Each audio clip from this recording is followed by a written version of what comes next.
Hi everyone, I'm Puja Kanth, and today I wanted to talk about a webinar that I'm doing in collaboration with Living Consciously. And I wanted to give you a little bit of information about the webinar. So, the webinar is about understanding emotions. We've been brought up to think that emotions are bad, these negative emotions are bad, and we should avoid them at all costs, or we should always be happy and always be in a blissful state, and that is not possible.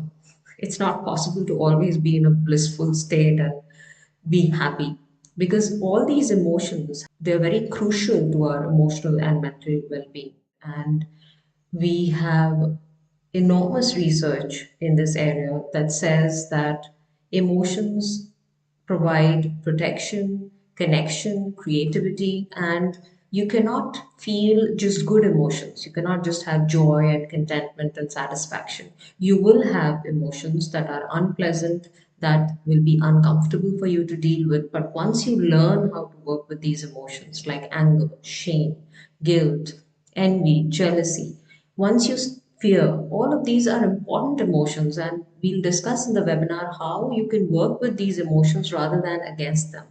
And in order to make these emotions your allies, you need to understand what is it that they are trying to tell you.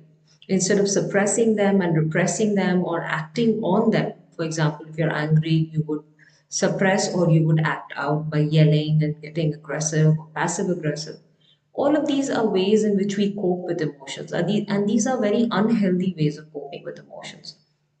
What you're going to learn is what emotions are, why do they come up, what does each emotion tell you, what are the messages that they carry, and this part where I'm going to tell you what are the messages that these emotions carry comes from Karla Mclaren's work. Her work is groundbreaking, I would say, and she's written about it in Language of Emotions. So this part of the webinar comes from her work.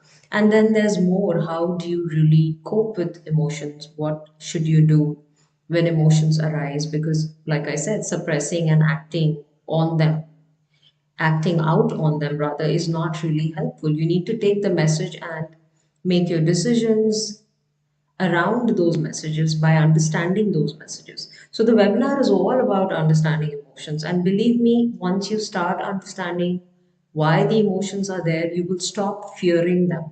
You'll stop fearing your emotions, these negative emotions, these difficult and unpleasant emotions. And you'll start working with them rather than against them, because that doesn't help your mental health, it doesn't help your emotional health. You'd like to have a high emotional quotient. That's equally important. We talk only about intelligence, we talk about IQ, and here I'm talking about EQ, and that's really important. So join me on 22nd and 23rd, and you will get all the information on Living Consciously. You can go to their IG page and you'll get all the information there. I would really love to see you in the webinar, and let's explore emotions together.